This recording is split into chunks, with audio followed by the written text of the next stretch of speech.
बिस्मिल्लाहिर्रहमानिर्रहीम।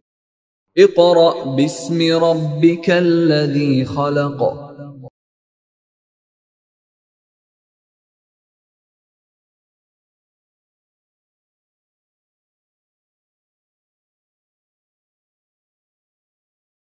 Bismillahirrahmanirrahim.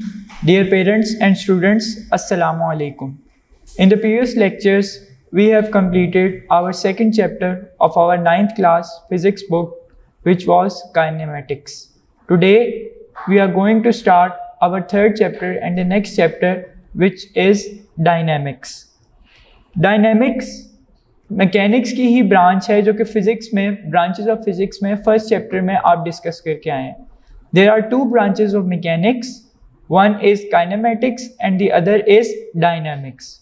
In this chapter, we will study in detail about dynamics.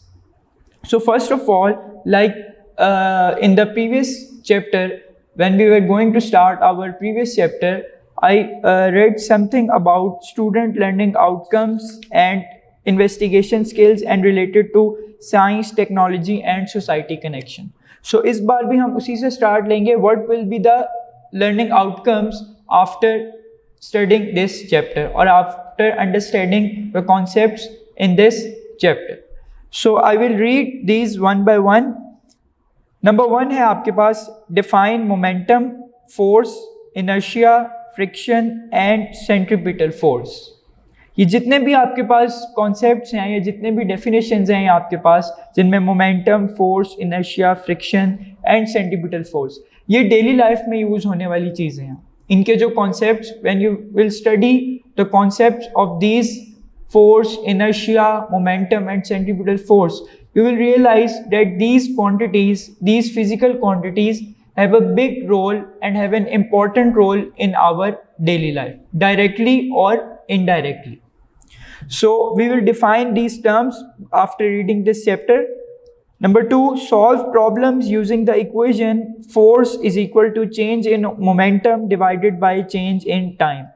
Remember, I told you when any physical quantity is divided by time, it becomes rate of that physical quantity. Like rate of change of displacement means displacement will be divided by time. So rate of change of displacement was velocity. Next, so इसमें हम इस फॉर्मूले को use करेंगे numericals में जो हमारे पास या एग्जांपल्स इस चैप्टर में होंगी, उनको हम इस फॉर्मूले को यूज करते हुए उनको सॉल्व करेंगे. Explain the concept of force by practical examples of daily life. Force एक ऐसा फिनोमिनन है जो कि हमारी डेली लाइफ में हर जगह पर अप्लाई हो रहा है. ठीक है, सो उसको हम डिफरेंट एग्जांपल से स्टडी करेंगे कि फोर्स डेली लाइफ में कहाँ कहाँ अप्लाई हो रही.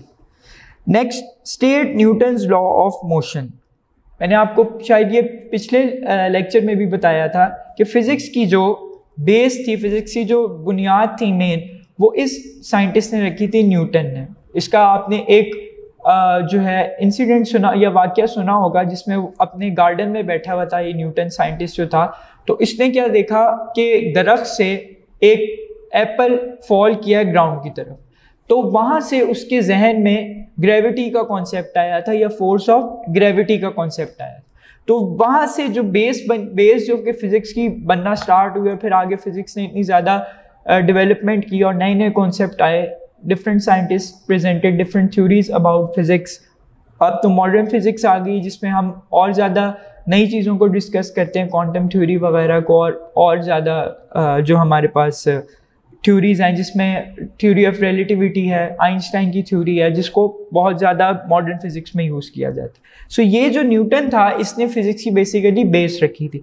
तो न्यूटन ने जो बेस रखी थी उसमें उसने 3 लॉज दिए थे अपने, जिन्हें हम Newton's first law, Newton second law और Newton's third law of motion कहते हैं. ठीक है, सो वो तीनों लॉज भी हम डिस्कस करेंगे. उनसे रिलेटेड डेली लाइफ में बहुत ज़्यादा एग्जांपल्स हैं, उनको मैं आपको एक्सप्लेन करूंगा और बुक में भी उसको डिस्कस करेंगे. उसके बाद distinguish means differentiate between mass and weight. बहुत बड़ा डिफरेंस है, मैस और वेट में बहुत ज़्यादा डिफरेंस है, वो हम डिस्कस किया करेंगे इस चैप्टर में. And solve problems using F is equal to ma and W is equal to mg. These are basically the formulas of force and weight. We will use the formulas to solve the numericals. एक और important concept है इस chapter में tension in the string का, जो कि हम अगर अपने घर में या डेली लाइफ में देखें तो अगर हमने किसी चीज़ को सस्पेंड किया होता है, ठीक है, या लटकाया होता है रस्सी की मदद से या धागे की मदद से, तो एक तो फोर्स ऑफ ग्रेविटी उस ऑब्जेक्ट पर एक्ट करती है और दूसरी एक टेंशन फोर्स, अपवर्ड फोर्स भी एक्ट करती है। अब वो कैसे एक्ट करती है, वो क्या होती है, वो इंशाल्लाह हम इस चैप्टर में पढ़ेंगे। सो उसमें कहा है उसने calculate tension and acceleration in a string during motion of the body is connected by the spring and passing over frictionless pulley using second law of motion. So हम न्यूटन्स लॉ ऑफ मोशन को use करते हुए कुछ derivations भी करेंगे tension और acceleration की उन बॉडीज की जो कि स्ट्रिंग के साथ अटैच है। नेक्स्ट आपके पास है state law of conservation of momentum. जैसे कि मैं फर्स्ट पॉइंट में as I told you that we will study the concept of momentum and the law of conservation of momentum. This is a very very important concept in daily life. For example, अगर मैं अभी थोड़ी सी basic आपको example दूं तो हम जब gun को फायर करते हैं और बुलेट गन में से निकलता है तो वहां पर basically law of conservation of momentum apply होता है। वो किस तरह होता है वो हम चैप्टर में डिस्कस करेंगे आगे। Determine the velocity after collision of two objects using the law of conservation of momentum. Collision कहते हैं टकराव को। जैसे कि अगर आपने गेम खेली हो या देखी हो स्नूकर, उसमें क्या होता है, आप स्टिक की मदद से जब फोर्स अप्लाई करते हो तो एक बॉल जाकर दूसरी बॉल से क्या करती है, स्ट्राइक करती है। वो भी बेसिकली वहां पर भी law of conservation of momentum apply हो रहा होता है। कैसे हो रहा होता है, we will study this in the chapter. Next, explain the effect of friction on the motion of a vehicle in the context of tire surface, road conditions including skidding, braking force. हम friction को discuss करेंगे, जो roads पे हमारे पास different vehicles, automobiles चल रही हैं, उनका देखेंगे कि वो कैसे मूव करती हैं, उनके जो टायर्स होते हैं वो किस सरफेस के बने होने चाहिए, ठीक है। उन स्किडिंग का कॉन्सेप्ट डिस्कस करेंगे, ब्रेक का कॉन्सेप्ट डिस्कस करेंगे कि उसमें फ्रिक्शन का क्या रोल होता है। Next, demonstrate that rolling friction is much lesser than sliding friction. ये कॉन्सेप्ट भी बड़ा इंपॉर्टेंट है कि हम ज़्यादातर यूज़ करते हैं ऐसी सरफेस जो रोल करे, कि रोलिंग मोशन में फ्रिक्शन कम होती है as compare to sliding motion. वो क्यों है वो भी हम इंशाल्लाह डिस्कस करेंगे। List various methods to reduce friction. Friction बहुत ज़्यादा हो जाए तो हमारे लिए इतना फ़ायदेमंद नहीं होती, तो उसके मेथड्स को रिड्यूस करने के लिए भी हम मुख्तलिफ मेथड्स पढ़ेंगे। Next, explain that motion in a curved path is due to perpendicular force on a body that change direction of motion but not speed. ये बड़ा इंपॉर्टेंट कॉन्सेप्ट है जिसे हम सेंट्रीपिटल फोर्स में डिस्कस करेंगे कि सर्कुलर मोशन, हमने motion की एक टाइप लास्ट हम अपने चैप्टर में पढ़ के आए हैं, विच इज सर्कुलर मोशन। तो सर्कुलर मोशन में कौन सी ऐसी फोर्स होती है जो कि बॉडी को सर्कुलर पाथ में मूव करवा रही होती है, वो होती है सेंट्रीपिटल फोर्स। वो क्या है, उसकी एक्सप्लेनेशन इंशाल्लाह हम चैप्टर में डिस्कस करेंगे। Calculate centripetal force on a body moving in a circle using mv square is equal to r। So हम क्या करेंगे, हम सेंट्रीपिटल फोर्स को यूज करेंगे, उसके फॉर्मूला को यूज करेंगे सेंट्रीपिटल फोर्स की मैग्नीट्यूड को निकालने के लिए। State what will happen to you while you are sitting inside a bus when the bus starts moving suddenly, stops moving suddenly, turns a corner to the left suddenly. इसमें basically inertia का concept है, वो जब हम उसको discuss करेंगे तो फिर उसको वहाँ पर देख लें। उसके बाद आगे इन्वेस्टिगेशन स्किल्स हैं। इन्वेस्टिगेशन स्किल्स में आपके पास बेसिकली प्रैक्टिकल वर्क होता है। इसमें आपके पास क्या है, identify the relationship between load and friction by sliding a trolley carrying different loads with the help of a spring balance on different surfaces. ये इंशाल्लाह जब आप स्कूल में आ जाएंगे, स्कूल खुल जाएंगे, उसके बाद ये प्रैक्टिकल, आपके जो प्रैक्टिकल बुक है उसमें ये प्रैक्टिकल मौजूद है कि आपने स्लाइडिंग फ्रिक्शन कैलकुलेट करनी है by sliding an object. Basically एक आपके पास एक ऑब्जेक्ट होता है, ठीक है, जस्ट लाइक अ बॉक्स, ठीक है, एक रेक्टेंगुलर बॉक्स होता है आपके पास, उसके ऊपर एक रोलर हम रख देते हैं और फिर उसको स्लाइड करवा के मुख्तलिफ फार्मूलाज यूज करके हम फोर्स ऑफ फ्रिक्शन को कैलकुलेट करते हैं।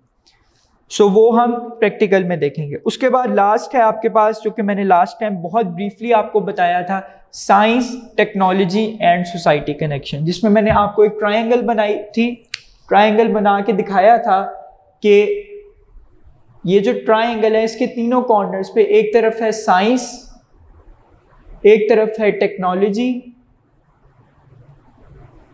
और एक तरफ है आपके पास सोसाइटी। मैंने आपको बताया था कि इसमें से कोई एक भी अगर एलिमेंट वर्क नहीं करता तो फिर प्रॉब्लम्स क्रिएट हो जाए। फॉर एग्जांपल साइंस अगर रिसर्च नहीं करेगी तो आगे टेक्नोलॉजी किस तरह से उस जो हैं वो गैजेट्स में उनको अप्लाई करेगी अगर उनके पास कोई थ्योरी नहीं आएगी साइंस की तरफ से। उसके बाद अगर तो सोसाइटी को नहीं दे सकते वो हम कोई चीज़ कॉन्सेप्ट दिया और वो गैजेट्स पर अप्लाई किया या डिवाइसेस पर अप्लाई किया, उसको आगे सोसाइटी को डिलीवर नहीं कर सकते तो ना तो उसकी हम मार्केटिंग कर सकते हैं और ना सोसाइटी को उससे फ़ायदा दे सकते हैं। इसी तरह और टेक्नोलॉजी नहीं होगी तो उसको उस कॉन्सेप्ट को आगे गैजेट्स में कौन कन्वर्ट करेगा। ये तीनों चीज़ें इंपॉर्टेंट है। इसमें आपका क्या है, identify the principle of dynamics with reference to the motion of human beings, objects, vehicles, analyze the throwing of a ball, swimming, boating and rocket motion. ये सारी चीज़ें जो डेली लाइफ से हैं उनको हम इसमें डिस्कस करेंगे। Identify the safety devices such as packaging of fragile objects, the action of rumble zone and seat belts utilized to reduce the effects of changing momentum. ये ज़्यादातर आपने देखा होगा जो हम गाड़ियों में सीट बेल्ट यूज़ करते हैं for the sake of safety, वो क्यों यूज़ की जाती है, अगर वो ना यूज़ किया जाए तो क्या होगा, वो इंशाल्लाह law of conservation of momentum में इसको डिस्कस करेंगे। Describe advantages and disadvantages of friction in real world situations as well as methods used to increase or reduce friction in these situations। कि हमने अगर हमें बहुत ज़्यादा किसी जगह पर फ्रिक्शन नहीं रिक्वायर तो हम उसे किस तरह से रिड्यूस कर सकते हैं। तो ये सारा आपके पास लास्ट है। Identify the use of centripetal force in safe driving by banking roads, washing machine, dryer, cream separator. ये तीनों चीज़ें जो है, बैंकिंग ऑफ रोड्स का मतलब होता है कि हम कर्व जो रोड्स हैं उनको थोड़ा सा कर्व उनका स्ट्रक्चर बनाएं। वो क्यों करते हैं वो हम डिस्कस करेंगे। वॉशिंग मशीन, ड्रायर कैसे वर्क करता है, ये एक डेली लाइफ से एग्जाम्पल है। ये देखें, अब वॉशिंग मशीन, ड्रायर की अगर हम एग्जाम्पल को डिस्कस करें तो वहाँ पर क्या है, एक उसमें एक फिनोमिना वर्क कर रहा है सेंटीपिटल फोर्स का, ठीक है, या सेंटीफिगल फोर्स का। उसमें क्या हुआ, साइंस ने ये फोर्स का कॉन्सेप्ट हमें दिया और टेक्नोलॉजिस्ट ने वो वॉशिंग मशीन के ड्रायर पे वो कॉन्सेप्ट अप्लाई किया और आगे फिर जब उन्होंने सोसाइटी को दिया तो उससे उन्होंने यूटिलाइज किया for the cleaning of their clothes और जो भी चीज़ों को उन्होंने साफ करना है। ये आप देख सकते हैं, एक बड़ा इंपॉर्टेंट हमारे पास एक गैजेट है वॉशिंग मशीन जिसको हम डेली लाइफ में यूज़ करते हैं। So coming towards our chapter, the introduction of our chapter, these are all just related things regarding the daily life or which things we will study in this chapter. So now we are going to start our main topic, which is dynamics. Dynamics. Dynamics में आपके पास क्या है, मैंने आपको जब kinematics पढ़ाया था, काइनेमेटिक्स का हमने चैप्टर स्टार्ट किया था, तो मैंने आपको बताया था कि मैकेनिक्स की बेसिकली ये दो ब्रांचेज हैं आपके पास। मैकेनिक्स में क्या होता है, हम ऑब्जेक्ट्स के मोशन को और उनके कॉज को डिस्कस करते हैं। आपने फर्स्ट चैप्टर में ब्रांचेज ऑफ फिजिक्स में इसकी डेफिनेशन स्टडी कर आए। अब यहाँ पर क्या है, काइनेमेटिक्स में मैंने आपको बताया था कि काइनेमेटिक्स में हम सिर्फ डिस्कस करते हैं कि मोशन हो रहा है, उस चीज़ को हम डिस्कस करते हैं। मैंने आपको कहा था काइनेमेटिक्स में हम इस चीज़ को डिस्कस नहीं करेंगे कि मोशन क्यों हो रहा है और मोशन होने से अफेक्ट क्या आ रहा है। मैंने आपको बताया था कि सिर्फ हम काइनेमेटिक्स में ये देखते हैं कि मोशन परफॉर्म हो रहा है, जिसमें हमने कहा वेलोसिटी है बॉडी में डिस्प्लेसमेंट है, बॉडी ने डिस्टेंस कवर किया। ये नहीं हमें पता कि बॉडी में वेलोसिटी क्यों प्रोड्यूस हुई है, बॉडी डिस्टेंस क्यों कवर कर रही है, किस वजह से डिस्टेंस कवर हो रहा है बॉडी, वो चीज़ हमने डिस्कस नहीं की थी। हमने इक्वेशन ऑफ मोशन डिस्कस की, तो वो सारी चीज़ें हमने रिलेटेड टू मोशन डिस्कस की। लेकिन इन डायनेमिक्स की आपके पास डेफिनेशन क्या है कि the branch of mechanics in which we study the motion of objects, जिसमें हम मोशन ऑफ ऑब्जेक्ट्स को भी डिस्कस करते हैं along with the effects and causes of motion, और साथ साथ हम इफेक्ट्स जो असरात होते हैं और जो कॉजेज जो वजह बनती है किसी बॉडी में मोशन प्रोड्यूस होने की, उनको भी हम डिस्कस करते हैं। इसके अगर आप एग्जाम्पल देखें डेली लाइफ से तो ये है कि फॉर एग्जाम्पल खुदा ना खास्ता कहीं पर कोई दहशतगर्दी का वाक़या होता है, ठीक है, पहले तो उसकी एक न्यूज़ आती है, ठीक है, कि यहाँ पर इस इलाके में बॉम्ब ब्लास्ट हुआ है, दहशतगर्दी का कोई इंसिडेंट पेश आया। तो वो न्यूज़ आई, वो बस बता दिया कि ये दहशतगर्दी का वाक़या यहाँ पर हुआ। सो इसको अगर आप इस कॉन्सेप्ट में लें तो वो होगा काइनेमेटिक्स, कि उसमें आगे कि जी ठीक है यहाँ पर दहशतगर्दी का वाक़या हुआ। उसके बाद अगर आप देखें तो कुछ घंटों बाद या कुछ दिनों बाद उसकी वजह आना शुरू हो जाती है, या कुछ घंटों बाद उसके इफेक्ट खुदा न खास्ता अल्लाह ना करे ये आना शुरू हो जाता है कि इतने लोग जख्मी हुए हैं, खुदा न खास्ता इतने लोगों की डेथ हो गई, अल्लाह ना करे। लेकिन आपको समझाने के लिए मैं ये चीज़ बता रहा हूँ कि पहले तो एक न्यूज़ आती है कि ये हुआ है, लेकिन फिर आते हैं कि उसके इफेक्ट्स क्या हुए हैं, उससे रिजल्ट क्या आ गया, उससे नुकसान क्या हुआ। वो इफेक्ट ही है ना, बेसिकली है नेगेटिव इफेक्ट लेकिन है इफेक्ट ही। फिर एक दो दिन बाद या हो सकता है उसी दिन उसका कॉज भी आ जाता है कि ये इस वजह से धमाका हुआ। हो सकता है कहीं पर दहशतगर्दी ना हुई हो, बल्कि कोई सिलेंडर वगैरह या कोई ऐसी आग लग गई हो कहीं पर जिसकी वजह से वो बहुत ज़्यादा फायर हो गया और ब्लास्ट हो गया, तो कॉज भी आ जाता है। सो थोड़ी देर बाद उस जो चीज़ आई है उसका कॉज भी हमें पता चल जाता है और उसके इफेक्ट्स भी पता चल जाते हैं। सो वो चीज़ जो हम अब coming back towards our topic, उसमें जो है हम मोशन की कॉज को, कि मोशन क्यों प्रोड्यूस हो रहा है बॉडी में और मोशन होने से क्या रिजल्ट प्रोड्यूस हो रहा है, क्या इफेक्ट्स प्रोड्यूस हो रहे हैं बॉडी में। These two things are those which we will study in dynamics. For example, force, momentum, inertia. These are basically the basic concepts of dynamics. ठीक है, so इसको हम read कर लेते हैं। पेज नंबर 57, डेफिनेशन इंपॉर्टेंट है short question के लिए। फर्स्ट आपका शॉर्ट क्वेश्चन इस चैप्टर का। In kinematics, we have studied the changes in motion only. सिर्फ हमने मोशन की चेंजेस को डिस्कस किया। हमने कहा कि जी एक्सेलरेशन प्रोड्यूस क्यों होती है बॉडी में, क्योंकि वेलोसिटी में चेंज आता है। ठीक है, our understanding about the changes in motion is of little value without knowing its causes. वो कह रहे हैं कि हमारी जो अंडरस्टैंडिंग थी मोशन की चेंज होने से, उसमें हमारी अंडरस्टैंडिंग इस हद तक नहीं थी, बहुत कम थी कि वो मोशन क्यों प्रोड्यूस हो रहा है, उसका कॉज क्या है, उसकी वजह क्या है। ठीक है, द ब्रांच ऑफ मैकेनिक्स, ये अब डेफिनेशन आ गई डायनामिक्स की। Dynamics, the branch of mechanics that deals with the study of motion of an object, जो कि किससे डील करती है, ऑब्जेक्ट के मोशन से डील करती है, and the cause of its motion and is called dynamics. ठीक है, सो यहाँ पर मैंने इफेक्ट्स भी लिखा, उसने इफेक्ट नहीं लिखा, आप कॉज ही लिखेंगे क्योंकि जो बुक की डेफिनेशन है आपने उसको ही फॉलो करना है। हम इफेक्ट्स को भी बेसिकली डिस्कस करते हैं, कॉज दोनों को डिस्कस करते हैं। सो दोबारा रीड करता हूँ मैं, the definition of dynamics, the branch of mechanics that deals with the study of motion of an object and the cause of its motion is called dynamics. ठीक है, सो उसके बाद उसकी एग्जाम्पल में फोर्स, मोमेंटम, उसमें आप लिख देंगे कि the for example the study of force, momentum, inertia is the study of dynamics. In this unit, इस चैप्टर में we shall study momentum and investigate what causes a change in the motion of a body and what role the mass of a body plays in its motion. वो कह रहा है कि इस जो topic, इस यूनिट में, इस चैप्टर में हम डिस्कस करेंगे मोमेंटम को। मोमेंटम क्या है, मोमेंटम क्यों प्रोड्यूस होता है बॉडी में, मोमेंटम के प्रोड्यूस होने से बॉडी की मोशन में क्या चेंज आ रहा है। गेटिंग द पॉइंट कि मोशन के अब हम इफेक्ट्स और कॉज को डिस्कस कर रहे हैं कि मोमेंटम के प्रोड्यूस होने से क्या रिजल्ट आ रहा है, क्या इफेक्ट प्रोड्यूस हो रहा है बॉडी के मोशन में।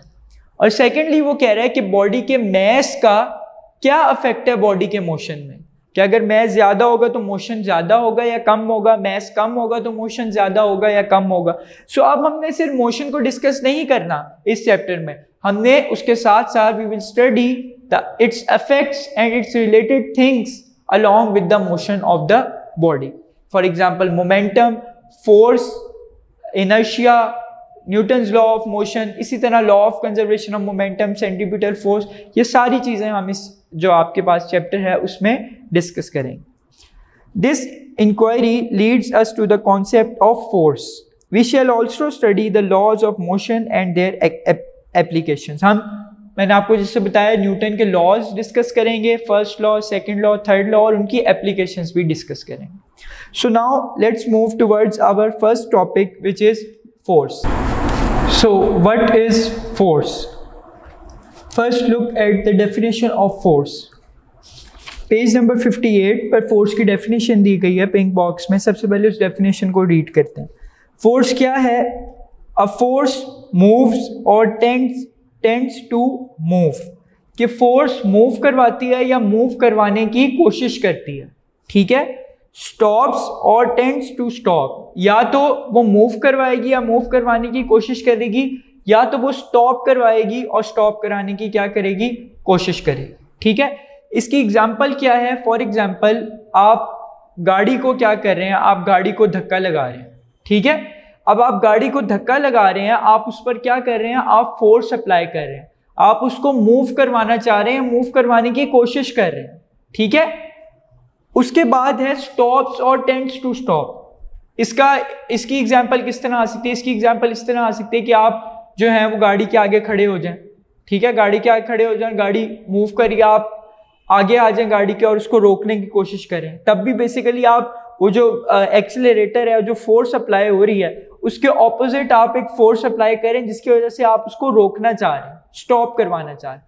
तो फोर्स बॉडी को मूव भी करवा सकती है और फोर्स बॉडी को स्टॉप भी करवा सकती है। सो अगर हम आम इसको जुबान में देखें तो फोर्स का मतलब क्या है? फोर्स का मतलब होता है ताकत, ठीक है। लेकिन इसमें और भी चीजें आ जाती हैं कि फोर्स की डायरेक्शन कहां पर है। Remember scalar and vector quantities, हमने क्या डिफरेंस देखा था स्केलर और वेक्टर में, कि स्केलर की सिर्फ मैग्नीट्यूड होती है, but in case of vector quantities there are two things, magnitude as well as direction. So force is basically a vector quantity. So दोबारा आते हैं, फोर्स मूव्स और टेंड्स टू मूव, स्टॉप्स और tends to stop the motion of a body. अब वो क्या कर रही है यहां पर? अब मोशन से रिलेटेड चीज आ गई कि वो हम मोशन को बॉडी के मूव करवाना चाह रहे हैं, उसे मोशन में लाना चाह रहे हैं, वो फोर्स है, ठीक है। उस मोशन के इफेक्ट को हम डिस्कस कर रहे हैं कि हम फोर्स लगा रहे हैं या हम मोशन को प्रोड्यूस करवा रहे हैं, उसकी कॉज पता लगा रहे हैं, और वो कॉज क्या है? वो फोर्स है, ठीक है। अंडरस्टैंडिंग माई पॉइंट कि हमने इस चैप्टर में कॉज को डिस्कस करना है मोशन की। मोशन क्या था वो हमने पिछले चैप्टर में डिस्कस कर लिया।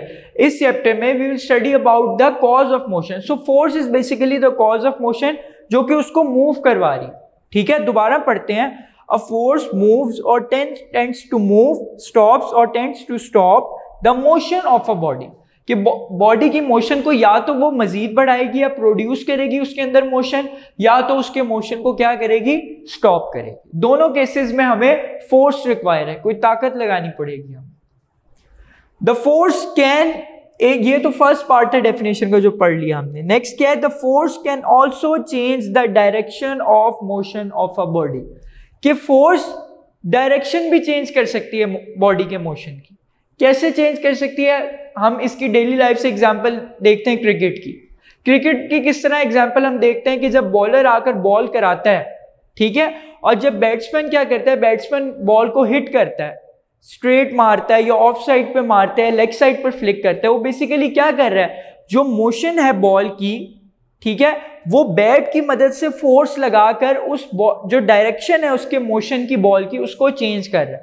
अगर तो वो लेग साइड पे फोर्स लगाएगा with the help of his bat, तो कहां जाएगी आपकी बॉल? लेग साइड की तरफ जाएगी। अगर तो वो कवर ड्राइव मारना चाह रहा है, ठीक है, तो वो फिर कहां जाएगी? आपके पास मिड ऑफ और उसके कवर के बीच में से जाएगी, कवर ड्राइव जिसको हम कहते हैं क्रिकेट की लैंग्वेज में। सो वहां पर बैट्समैन क्या कर रहा है? बैट्समैन बैट की मदद से फोर्स लगाकर डायरेक्शन चेंज कर रहा है बॉडी की, या बॉल, इस केस में बॉल आपकी बॉडी की तरह एक्ट करेगी। सो फोर्स या तो मूव भी करवा सकती है, स्टॉप किस तरह हो सकती है?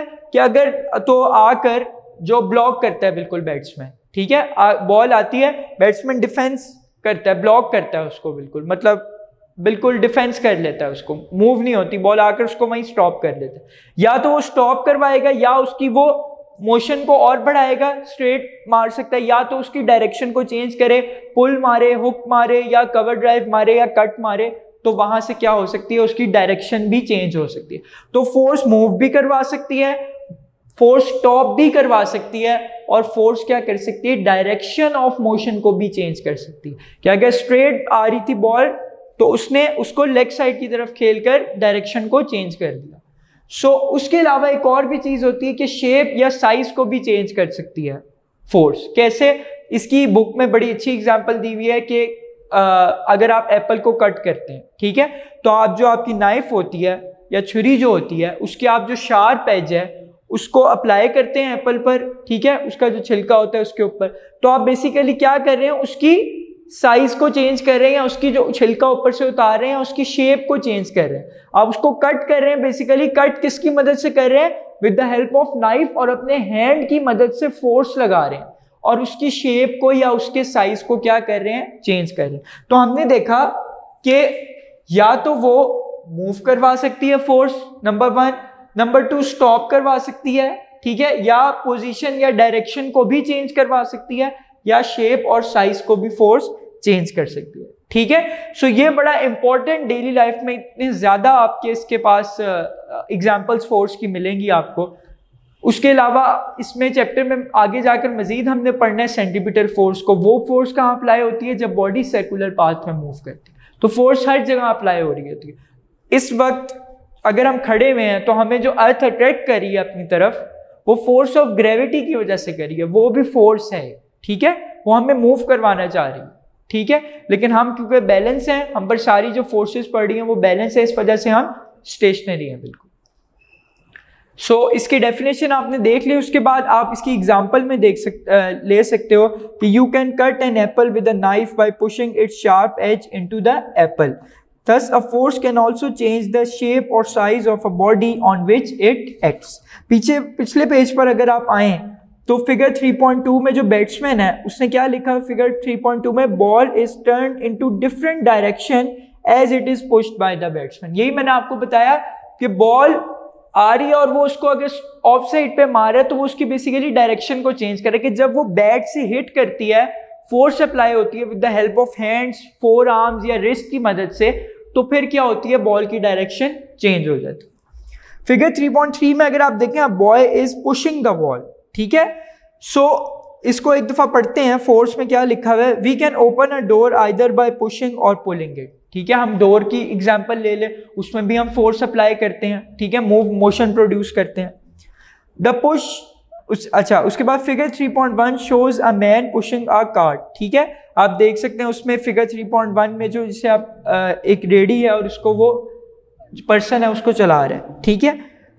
The push move the cart or change the direction of its motion or may stop moving cart. इस तरह भी हो सकता है कि वो उसको स्ट्रेट मूव करवा रहा है, उसको मूव कर रहा है, वो इस तरह भी कर सकता है, उसको राइट या लेफ्ट भी मूव करवा सकता है, उसकी डायरेक्शन ऑफ मोशन को भी चेंज करवा सकता है। यही हमने फोर्स में पढ़ा कि फोर्स डायरेक्शन ऑफ मोशन को भी चेंज कर सकती है, या वो उसको जो कार्ट है, जो रेडी है, उसको वो स्टॉप भी कर सकता है with the help of force, ठीक है।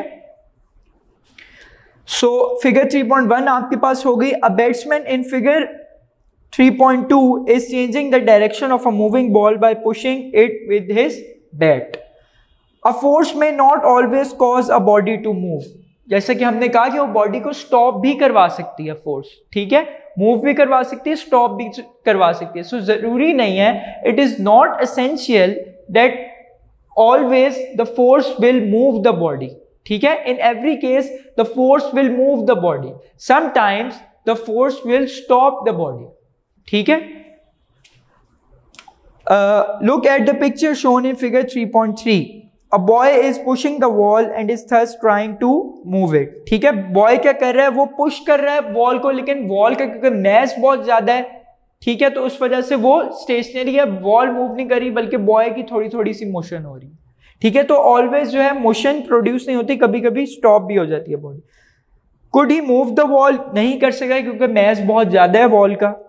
A goalkeeper needs a force to stop a ball coming to him as shown in figure 3.4. ये भी बहुत बेस्ट एग्जांपल है ये समझाने के लिए कि फोर्स स्टॉप करने के लिए भी किसी मोशन को यूज होती है। आपने देखा होगा फुटबॉल मैचेस में कि जो आपके पास सेंटर फॉरवर्ड होते हैं, जो स्ट्राइकर्स होते हैं, जब वो पहुंचते हैं अंदर, ठीक है, डी के अंदर पहुंचते हैं या बाहर से भी अगर वो शूट मारते हैं, तो उनकी शूट इतनी तेज होती है कि आपने देखा होगा कि कभी कभी गोलकीपर पूरा नहीं पकड़ पाता, बल्कि सिर्फ वो एक उसको स्लैप या एक हार्ड टच ही करता है और वो बॉल जो है वो बाहर चली जाती है, कॉर्नर मिल जाता है या कहीं और बॉल चली जाती है।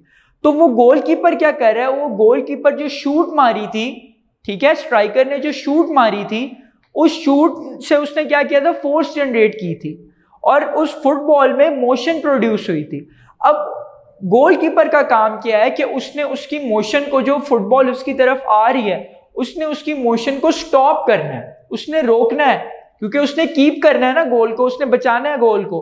तो वो क्या कर रहा है, वो उस बॉल की मोशन को क्या करेगा, स्टॉप करेगा, या तो वो उसको कैरी कर लेगा या फिर उसको बाहर फेंक देगा with the help of his hands. तो इससे ये प्रूव हुआ कि फोर्स हर मर्तबा बॉडी को मूव करवाने के लिए नहीं यूज होती, बल्कि it sometimes used to stop the motion of the body, just like in the case of a goalkeeper which tries to stop the ball. ठीक है, thus we understand that, उसके बाद डेफिनेशन है वो मैंने पहले ही पढ़ दी है। सो फोर्स बड़ा इंपॉर्टेंट कॉन्सेप्ट है। फोर्स का यूनिट क्या है आपके पास, फोर्स का यूनिट है Newton.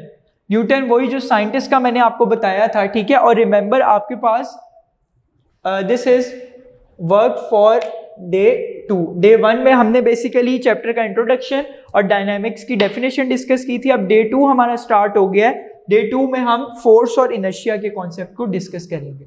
So unit of force is Newton. Newton किस लिए, न्यूटन उसी साइंटिस्ट के नाम पे फोर्स का ये यूनिट न्यूटन दिया गया, ठीक है। सो और फोर्स आपको पता है कि force is a vector quantity. So force की डेफिनेशन आएगी तो सिर्फ डेफिनेशन नहीं लिखनी, क्योंकि मैंने पहले भी आपको बताया डिफाइंड फोर्स आता है तो फोर्स की डेफिनेशन लिखेंगे, उसका यूनिट लिखेंगे और उसकी नेचर लिखेंगे कि वो कौन सी क्वांटिटी है। सो force is a vector quantity, it has magnitude and direction. So now we will move towards our next topic or next concept of a physical quantity, which is inertia. It is a very, very important concept regarding the daily life or regarding physics. हम क्या करते हैं, ये जो हमारे अंदर matter, आपको पता है मैटर क्या होता है, anything which have some weight और ऑक्यूपाइज सम स्पेस। जितने भी मैटर है, जितने भी मटेरियल बॉडीज हैं, उन सब के अंदर एक ऐसी कैरेक्टरिस्टिक प्रेजेंट है, एक ऐसी प्रॉपर्टी प्रेजेंट है जो कि उनको रेजिस्ट करवाती है कि वो अपनी स्टेट को क्या करें, चेंज करें। और उस प्रॉपर्टी को हम क्या कहते हैं, उस प्रॉपर्टी को हम कहते हैं इनर्शिया। अब what is the state of a body? Either a body will be at rest or either the body will be in motion. It is basically the state of a body. Either the body is at rest or either the body is in motion. या तो वो बिल्कुल stationery, या तो वो क्या करिए, हरकत करिए, मोशन में, ठीक है। इनर्शिया का कॉन्सेप्ट ये है कि इनर्शिया जो है वो क्या करवाता है, वो इस स्टेट को रेजिस्ट करवाता है, स्टॉप करवाता है। रेजिस्ट का मतलब क्या होता है, रोकना, मजामत करना, ठीक है। रेजिस्टेंस हम बेसिकली कहते हैं ऑपोजिशन को, कि कोई भी चीज अगर मूव कर रही है तो अगर हम उसको रोकते हैं तो हम रेजिस्टेंस प्रोड्यूस कर रहे हैं, उसमें उसे रोक रहे हैं वो चीज परफॉर्म करने से। सो इनर्शिया का भी बेसिकली यही कॉन्सेप्ट है कि इनर्शिया क्या करता है, बॉडी की रेस्ट या मोशन की स्टेट को चेंज करवाता है। अब मकसद कहने का ये है यहाँ पर कि ये चीज अल्लाह तबारक व तआला ने ये प्रॉपर्टी सब मटेरियल बॉडीज के अंदर क्यों रखी हुई है।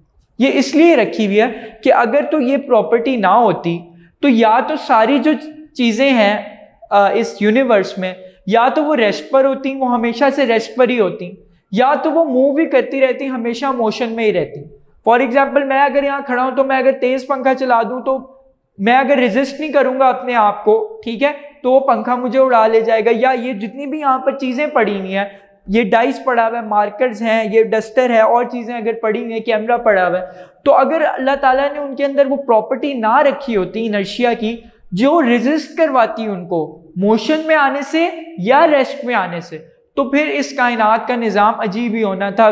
कोई भी चीज़ अपने यानी कि स्टेबिलिटी नहीं रहनी थी इसमें, ठीक है। इनर्शिया क्या कर रहा है, इनर्शिया स्टेबिलिटी ला रहा है। अगर तो इनर्शिया प्रेजेंट ना होता बॉडी में तो हर चीज जो है वो मूव कर रही होती यूनिवर्स में, या हर चीज ही स्टेशनरी होती। हमें क्योंकि एक स्पेसिफिक टाइम में कोई चीज स्टेशनरी भी चाहिए और एक स्पेसिफिक टाइम में इन मोशन चाहिए।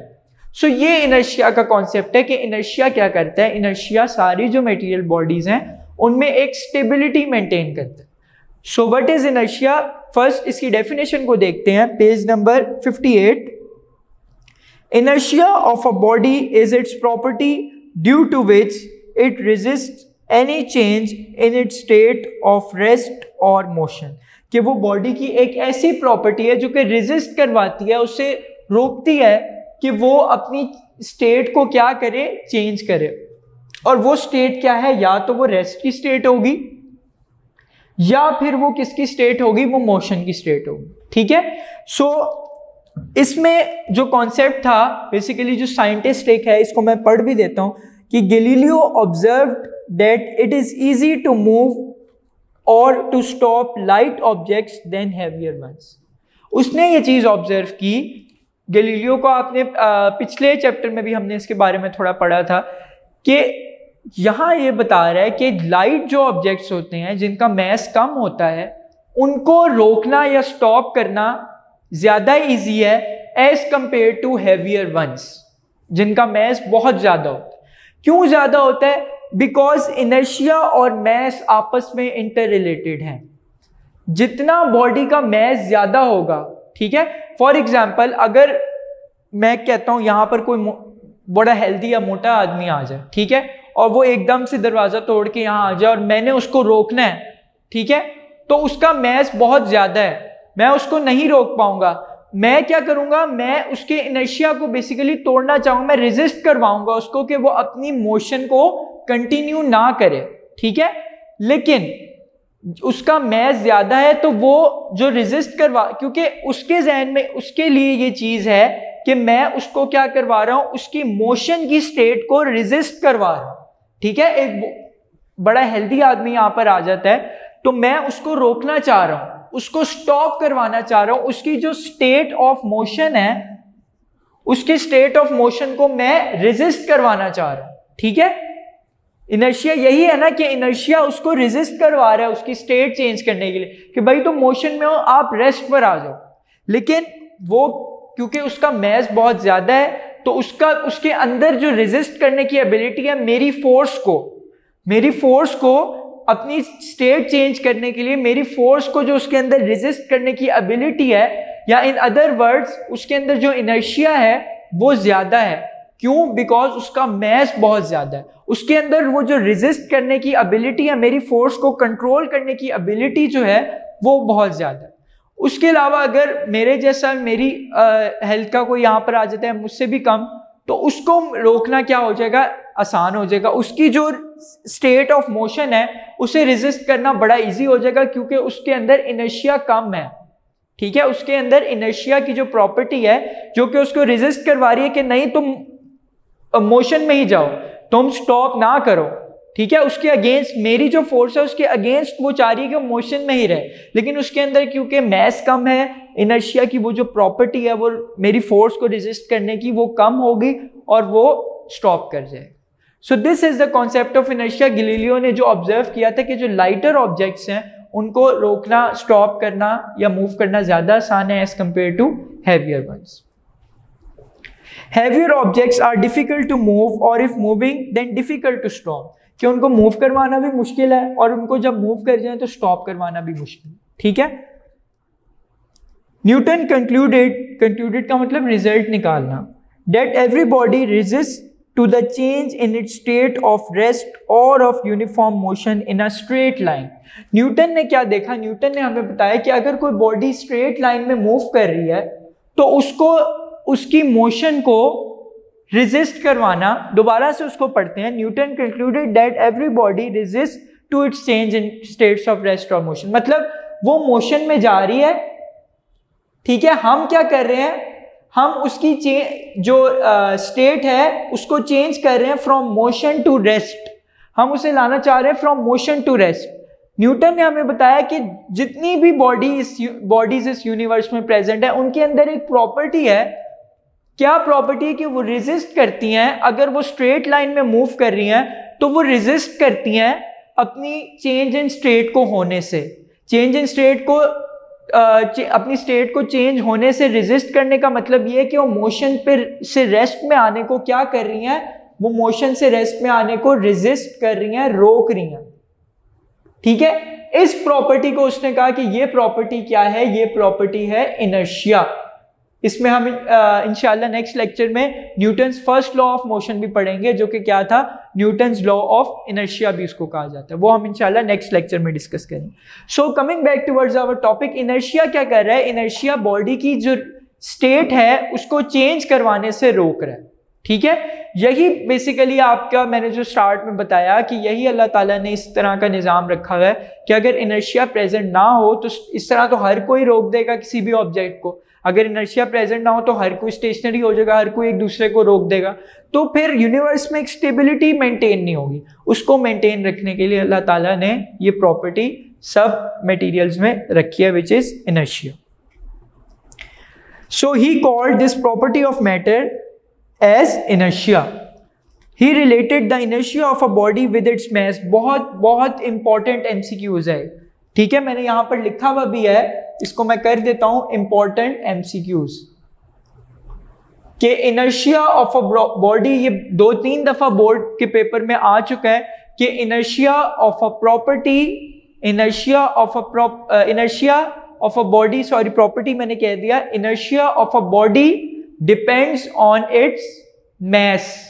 ये दो तरह से एमसीक्यूज आ सकता है कि dash of a body depends upon its mass, so उसमें क्या है, इनर्शिया। या इस तरह भी आ सकता है कि inertia of a body depends on its मास, जितना मास ज्यादा उतना इनर्शिया ज्यादा। ये भी एमसीक्यूज बन के आ सकता है कि greater is the mass, greater is the inertia, ठीक है। सो ये दोनों बहुत इंपॉर्टेंट एमसीक्यूज हैं पेपर के पॉइंट ऑफ व्यू से, इसको आपने देख लेना कि जो इनर्शिया है बॉडी का वो डिपेंड कर रहा है उसके मास के ऊपर। Greater is the mass, greater will be the inertia, ठीक है। उसकी रीजन भी मैंने आपको बता दी, गैलीलियो ने ये फर्स्ट टाइम ऑब्जर्व किया था। अब हम मूव करते हैं अपने एक एक्सपेरिमेंट, एक एग्जांपल की तरफ। उस एग्जांपल में क्या है, सिंपल, आप घर में भी एक जो एक्सपेरिमेंट है इसको परफॉर्म कर सकते हैं। क्या है, take a glass and cover it with a piece of a cardboard, ठीक है। कार्डबोर्ड वो बेसिकली गत्ते का जो आपके पास एक टुकड़ा होता है, या अगर आप कोई सिंपल कार्ड भी ले लें, ठीक है, आप सिंपल कार्ड ले लें उसको, वो भी आपके पास चल सकता है। सो आपने क्या करना है, ग्लास लेना है, उसमें थोड़ा सा बल्कि उसने यहाँ पर ऑलमोस्ट फिल नहीं लिया हुआ, एम्प्टी लिया हुआ, तो आप एम्प्टी ग्लास लें, उसके ऊपर आप कोई कार्ड रख दें, ठीक है। कोई कार्ड या कोई पीस ऑफ जो गत्ता होता है, ठीक है, आमतौर पे गत्ते के डब्बे जो होते हैं उनका कोई छोटा सा पीस काट लें और उसको उसके ऊपर रखें, ठीक है। उसके बाद वो क्या कह रहा है, place a coin on the cardboard as shown in figure. आप उस कार्डबोर्ड के ऊपर क्या कर दें, एक कॉइन रख दें, ठीक है। किस तरह से होगा आपके पास, ये आपके पास फॉर एग्जांपल ग्लास है, ठीक है, इसके ऊपर वो कह रहा है आप एक कार्डबोर्ड रख दें, ठीक है, कार्डबोर्ड रख दें और ऊपर आपके पास होगा एक कॉइन, मतलब कार्डबोर्ड रखें, कार्डबोर्ड के ऊपर एक कॉइन रख दें, ठीक है। कॉइन अवेलेबल होता है आपको घर में, सो आप उसके ऊपर क्या रख दें, कॉइन। उसके बाद वो कह रहा है now kick the card horizontally with a jerk of your finger. उसके बाद वो कह रहा है हल्का सा आप क्या करें, आप हल्का सा फ्लिक करें, ठीक है, जिसे आप इस तरह, मतलब अपनी ये जो उंगली है इसको अंगूठे के साथ रखें और फिर इस तरह से फ्लिक करें, ठीक है। वो जो कार्डबोर्ड है, जो कार्ड आपने रखा हुआ है, उसको हल्का सा फ्लिक करें, जर्क दें उसको, ठीक है। उसके बाद वो कह रहे हैं does the coin move with the cardboard, the coin does not move with the cardboard due to inertia. अब आप क्या कर रहे हैं, बेसिकली आप जो फ्लिक कर रहे हैं, आप कॉइन की और कार्डबोर्ड की जो स्टेट है, वो स्टेट क्या है, उस वक्त वो रेस्ट पर प्रेजेंट है, ठीक है। वो अपनी पोजीशन अपनी सराउंडिंग के हिसाब से चेंज नहीं कर रहे, इसका मतलब है वो रेस्ट पर है। जैसे ही आप एक्सटर्नल फोर्स अप्लाई कर रहे हैं with the help of your hand और अ फ्लिक विद योर फिंगर, तो आप क्या कर रहे हैं, आप उसकी स्टेट को चेंज करना चाह रहे हैं। अगर तो आपकी इतनी फोर्स है कि वो उसकी रेजिस्टेंस को या उसके इनर्शिया को ओवरकम कर देगी, तो फिर क्या होगा, कार्डबोर्ड जो है वो हट जाएगा, नीचे गिर जाएगा, और कॉइन ड्यू टू ग्रेविटी, हो सकता है कॉइन भी उसके साथ गिर जाए, या हो सकता है कॉइन ड्यू टू ग्रेविटी नीचे ग्लास में गिर जाए, ठीक है। सो वो डिपेंड करेगा आप कितनी फोर्स लगा रहे हैं या उसका कितना मैस है। अगर तो आप कम फोर्स लगा रहे हैं तो वो मूव नहीं करेगा, वो रेजिस्ट करेगा अपने इनर्शिया की वजह से। वो क्या करेगा, क्योंकि उसके अंदर प्रॉपर्टी है जो कि रेजिस्ट करवाएगी उसे अपनी स्टेट चेंज करने से। कौन सी स्टेट चेंज करने से? फ्रॉम रेस्ट टू मोशन, ठीक है। सो उसके अंदर वो प्रॉपर्टी है कि वो रेजिस्ट कर सकती है अपनी चेंज ऑफ स्टेट को बाय सम एक्सटर्नल फोर्स। सो अगर उस एक्सटर्नल फोर्स की मैग्नीट्यूड ज्यादा है तो वो रेजिस्ट नहीं कर पाएगी और वो गिर जाएगी। अगर तो उसके अंदर इतने इनर्शिया है, उसका इनर्शिया ज्यादा है, तो वो फिर अपनी जगह से मूव नहीं करेगी बल्कि रेस्ट पर ही होगी, ठीक है। सो आज हमने दो इंपॉर्टेंट कॉन्सेप्ट्स को डिस्कस किया इस लेक्चर में। एक था हमारे पास फोर्स और एक बड़ा इंपॉर्टेंट कॉन्सेप्ट हमारे पास इनर्शिया। आज के लेक्चर में 3 शॉर्ट क्वेश्चंस थे, डायनेमिक्स की डेफिनेशन, फोर्स की डेफिनेशन और इनर्शिया की डेफिनेशन। इनर्शिया की डेफिनेशन जो बुक में लिखी है वही आपने लिखनी है, उसके साथ एडिशन में शॉर्ट क्वेश्चन में क्या लिखना है कि inertia of a body depends on the mass of a body, greater is the mass greater is the inertia. ये उसकी डेफिनेशन के साथ ही आएगा, वरना 2 नंबर नहीं मिलेंगे। सो आज का हमारा जो लेक्चर है वो इतना ही। इंशाल्लाह नेक्स्ट लेक्चर में हम न्यूटन्स लॉज और मोमेंटम को डिस्कस करेंगे। इस लेक्चर में if you find any Curie और प्रॉब्लम रिगार्डिंग दिस लेक्चर, ठीक है, you will contact us through WhatsApp number which will be given to you at the end of this video through a text message, voice message और through an image। इंशाल्लाह next lecture के start में उसको solve करेंगे। आज का lecture इतना ही। Thank you so much. अल्लाह हाफिज।